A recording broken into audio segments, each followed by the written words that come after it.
minds who I'm sure have got questions to ask you. So may I request you to kindly,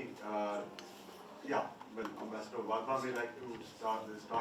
You know, Ambassador Vadva is a great friend of Latvia, as you know. And Anil, may I request you? Thank you very much, Minister, for that bird's eye view of the relationship and what Latvia has been doing. It's been really beneficial for us at your opening remarks. I just had two small points because a lot has been covered.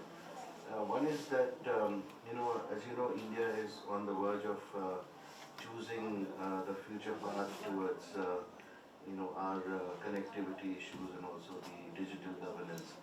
And you rightly said that there is a controversy as far as 5G is concerned, political more than anything else.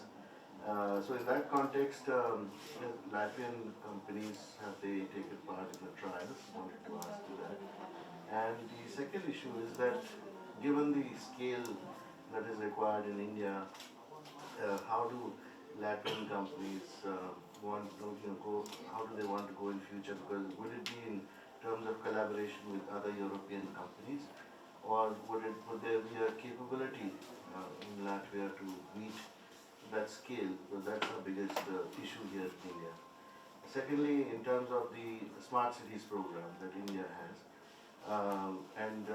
Latvia has obviously done a lot in this field in terms of smart governance, and most of our cities which are there in the 100 list require that kind of governance in the future, especially the new ones which are coming up in the Delhi-Mumbai transport corridor, where new forms of governance obviously will have to be put in place.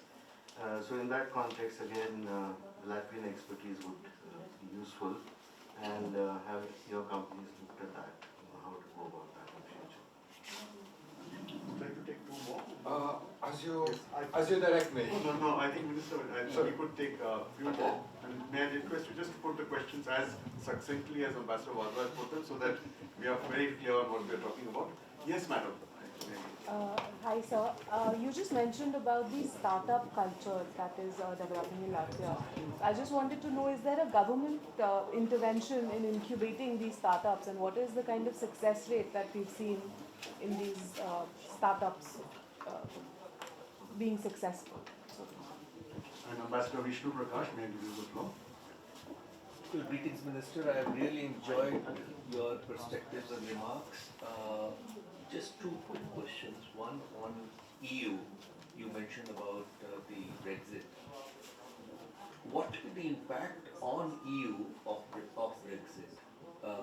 Will EU become stronger? Will it fragment? Also, what are the lessons that EU is drawing from Brexit? Because there are certain concerns that member states have.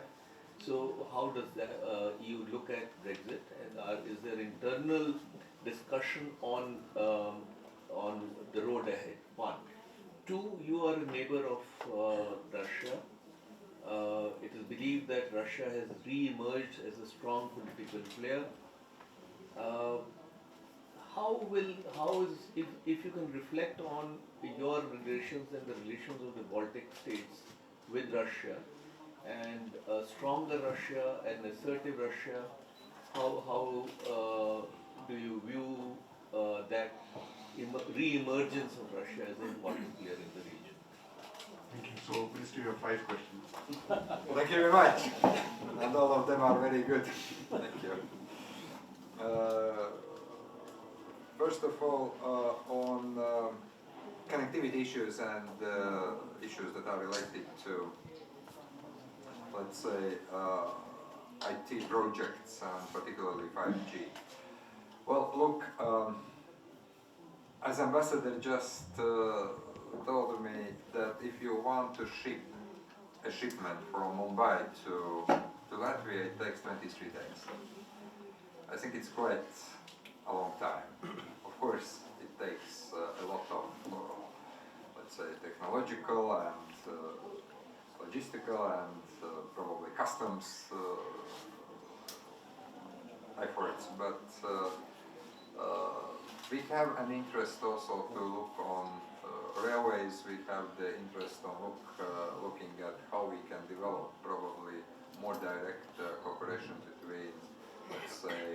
ports and to have more air shipments and so on. So from that point of view, I would say that one of definitely important things that we try to do, and we try to somehow encourage also our companies, is to be more visible here in India.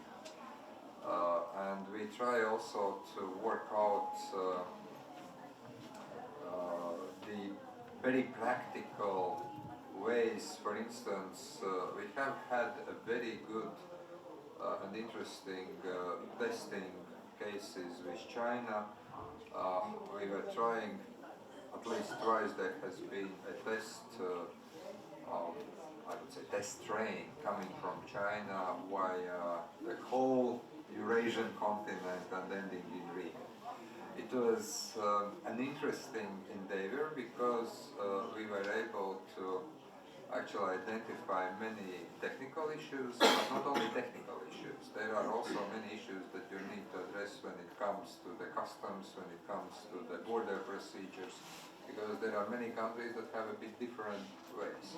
I believe if we do that also with India, we could end up with the same kind of interesting findings that could help all of us.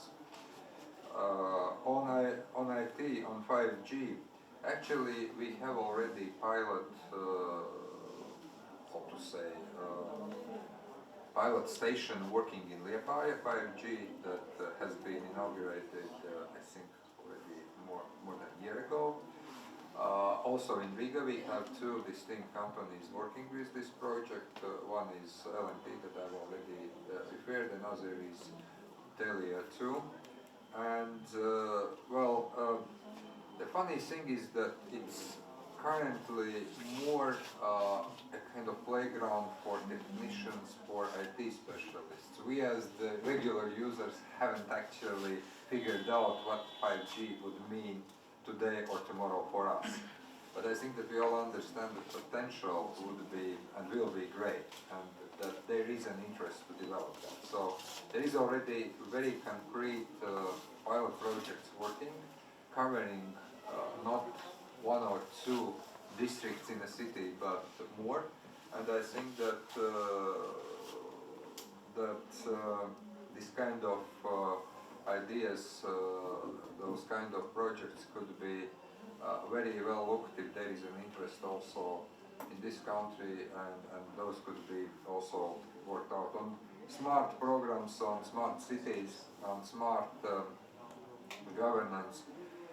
Well, you see, now as a citizen, it is very easy for me, for instance, to log in into the official government website latvia.lv and to do almost everything that I would need to do going to the office and requesting the meeting with official and filing paperwork.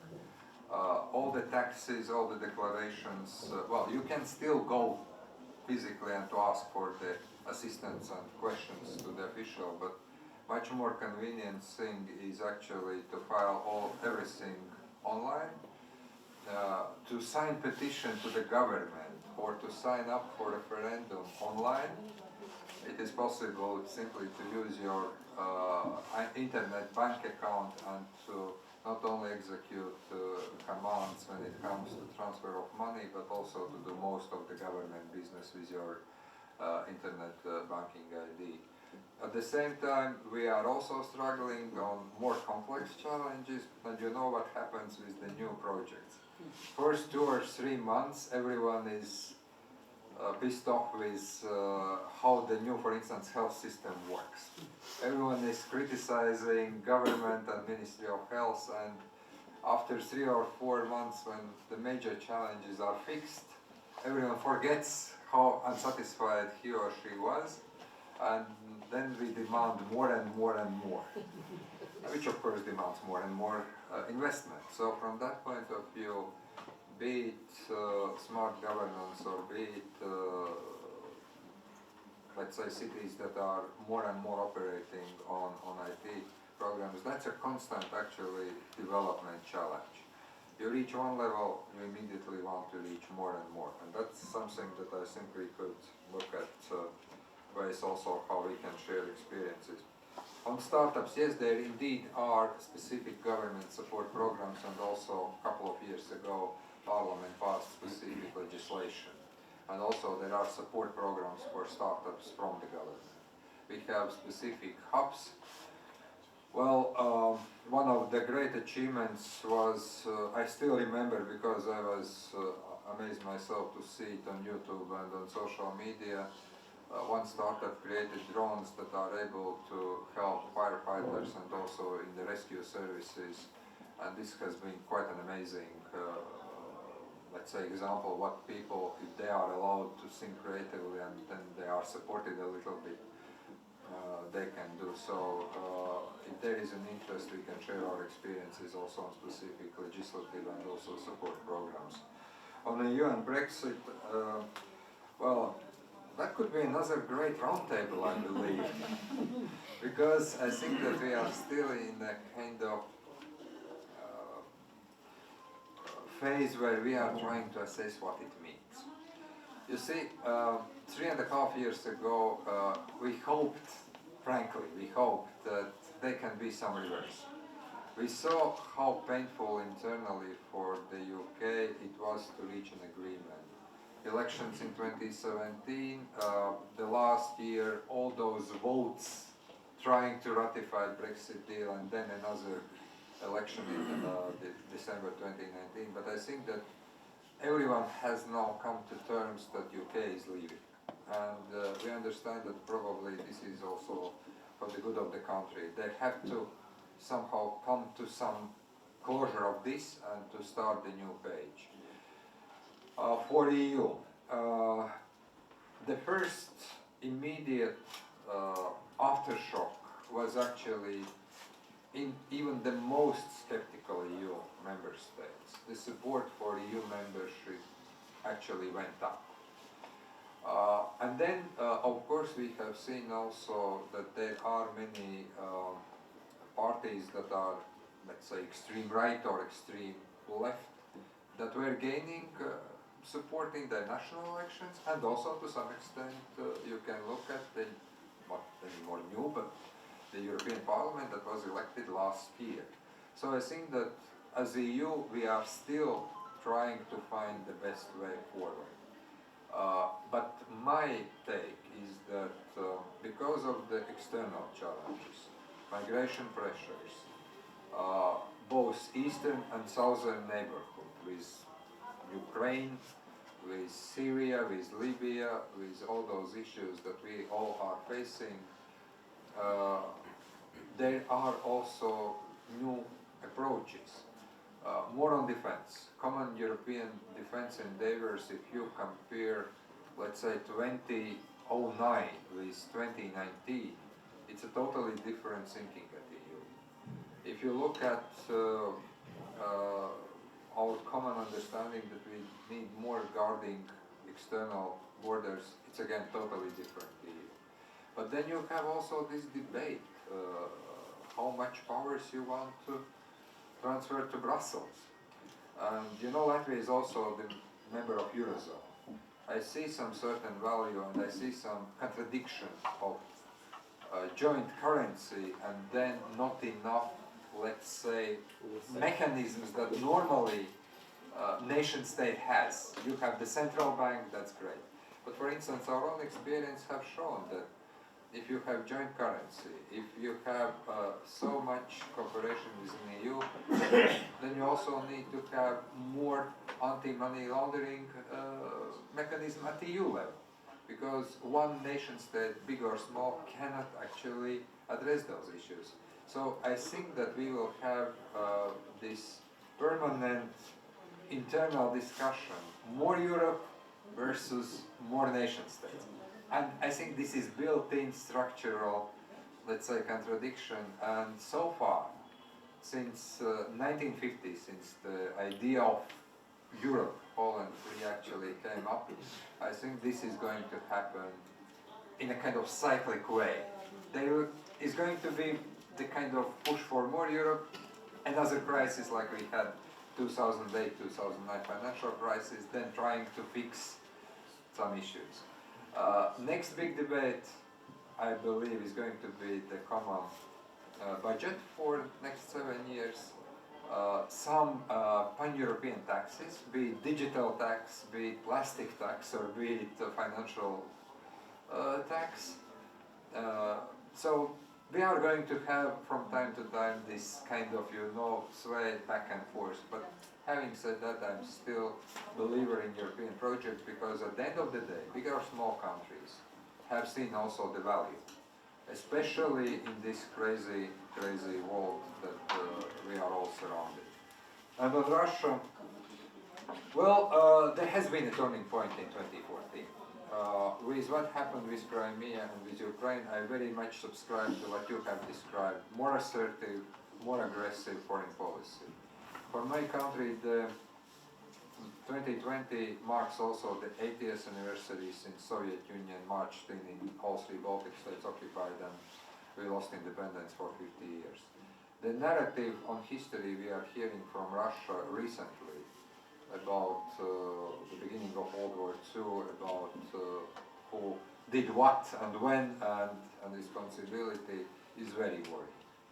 But we also see that NATO and also our strategic partner, the United States, and also the troops that NATO has stationed in the region, in the Baltic region, provides a very good insurance policy. So from that point of view... Or provocation. Sorry? Or provocation. No, it's not a provocation, because, look, till 2014 there were no NATO troops whatsoever. But Russia had already military build-up in Kaliningrad. Iskander missiles were actually put there before 2014, and also exercises like Zapad 2009, 13 were conducted before any NATO soldier appeared for whatever mission. But after 2014, after what we saw, what is happening in Ukraine and in Crimea, I think that all NATO members understood this is not anymore about provocation, it's about defense, and that's how we view it. We have, by the way, political contacts with Russia. Our Ministers of Transportation and Agriculture and Economy travel to Russia, and we also have MFA contacts. But at the same time, we do believe that this is going to be rather challenging time ahead of us when it comes to many different places in the world, and we will have to tackle those countries that want to challenge status quo. Thank you, Minister. I can take 3 more questions from this side. May I ask you, and then Madam, you're there, and Ambassador Goenka, third. Then we come to you. Thank you, sir.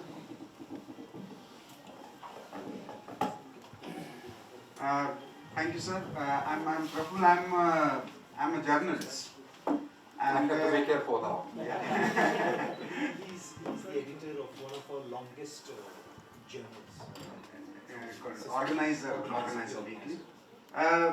Sir, I have a specific question about the, you spoke about the students, you spoke about the growing relationship, even the talk about, having Indian embassy there. But somehow we don't find that kind of media space or even mind space about for countries like Latvia and in India. So what can be done at, say, the communication or media level to have that kind of presence?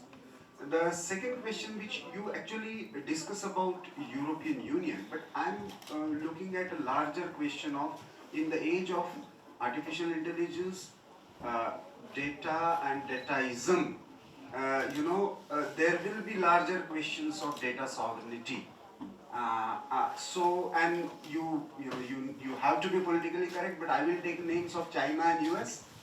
So 2 giants are there. So how you are looking at the issue, and especially in the context of EU, how EU and India can work together to address the issue of data sovereignty and data security?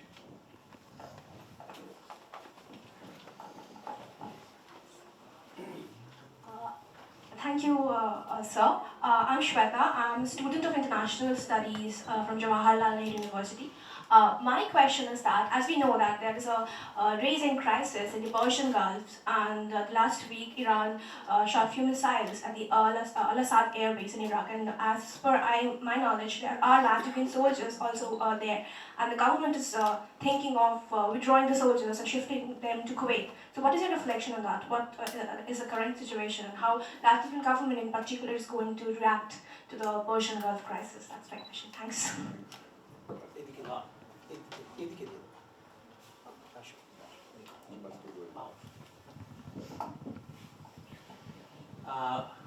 Excellency, thank you very much. Such a very detailed and very comprehensive presentation. If you permit me, can I draw you out a bit on the geopolitics of Arctics, which you have not mentioned so far. Now, we know that China has been focusing on the routes through the north, Trans-Siberian routes towards the Arctics and on to the north. There have been reports to that. You mentioned about the train, and those connectivity routes are not purely transportation. There are investments on infrastructural development along that.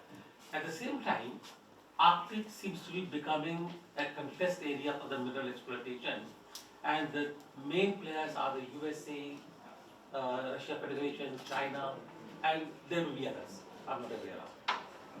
Could you please throw some more lights on what is happening in the Arctics? Whether it is going to really further develop or create a crisis, create some further concerns, and Chinese investments in, let us say, in your country, Latvia.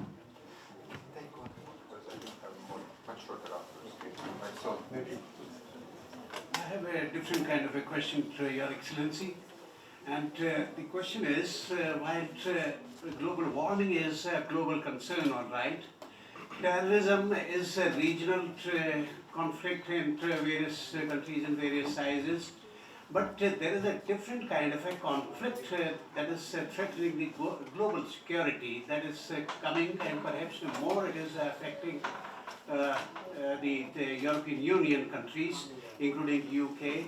The Islamist fundamentalism is creeping in, and they have become more and more violent. They have started becoming in various regions. Perhaps I think this should be considered as a global threat to the very humanity. And UN should, without taking any sides on regional or religion basis, there is a different kind of address to be given to this for overall global concern. Thank you.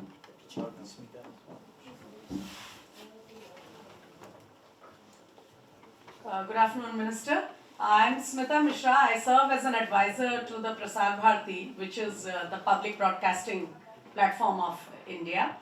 My question flows from what Prafulji just asked you about cultural exchanges and capturing more mind space for countries like Latvia.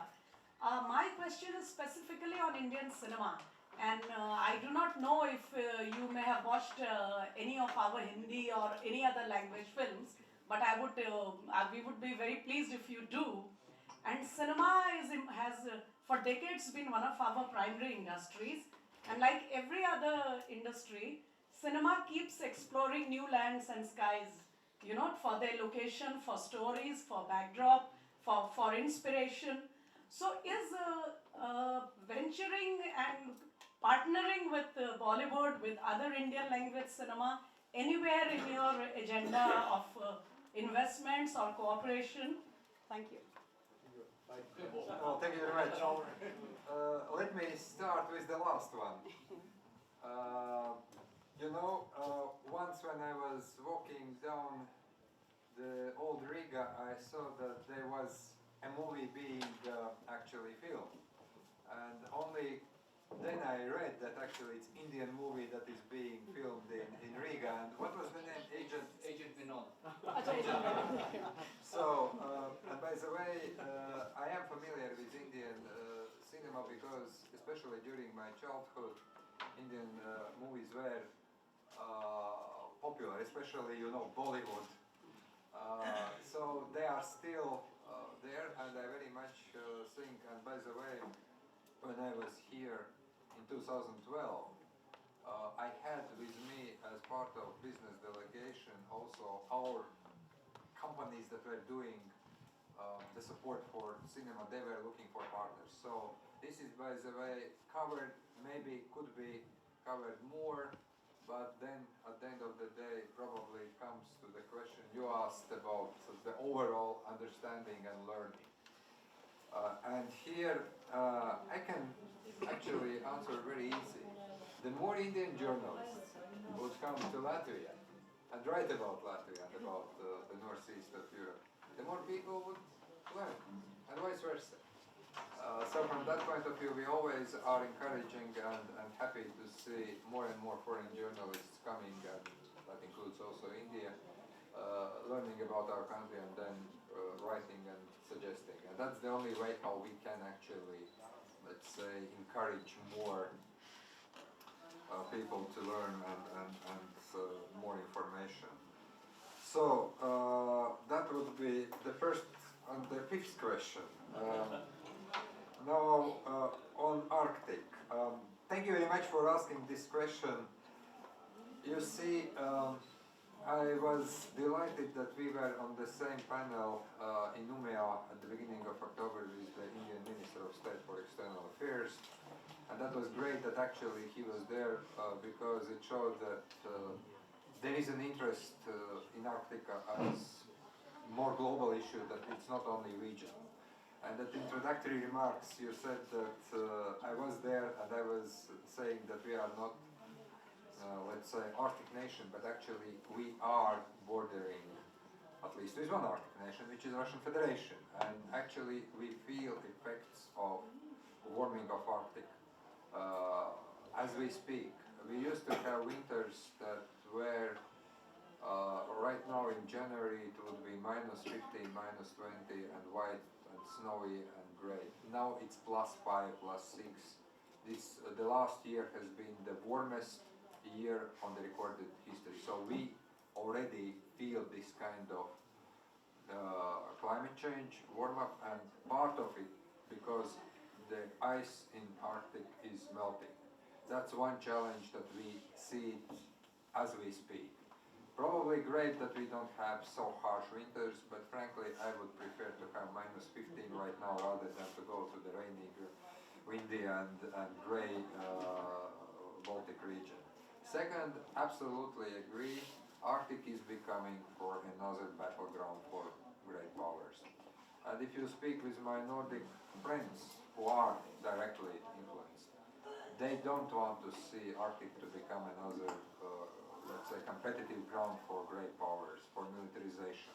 Unfortunately, it is happening. We don't have any international regime, and that's where we do agree, and we very much call for those, and we support those countries that are saying that let's not have military bases, let's not have flags or whatever military installations you can find. Unfortunately, that is where maybe there are countries that try still to assert their primacy, let's say. On the other hand, the good thing is that the Arctic Council is the only council where we still see that United States, Russia, Canada, the Nordic countries are sitting together and trying to discuss issues. That's a good part of the story, but the risk of militarization is quite big, and that's where we don't want to see any escalation. Be it, let's say, those three of top great countries you actually mentioned yourself.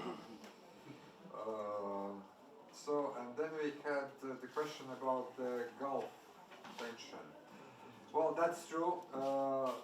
We have decided for tactical withdrawal of our instructors from Iraq, but we are not leaving this anti-ISIS operation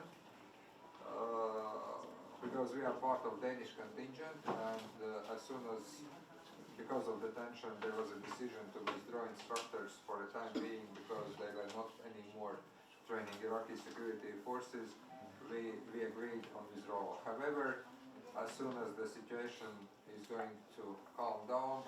We still believe that fight against ISIS, and I was also participating at the EU Foreign Affairs Council last Friday, where we all agreed that we should not let this tension also to spill over to the fact that then nobody again is fighting terrorists, Islamic terrorists, ISIS, Daesh, whatever we call them, or any other new group that may emerge, that we should actually still insist on continuation of those operations, and our soldiers will return as soon as possible, as soon as the coalition leadership is deciding to do that. But on the other hand, I could say that the situation in the Gulf is probably now better than it used to be 10 days ago.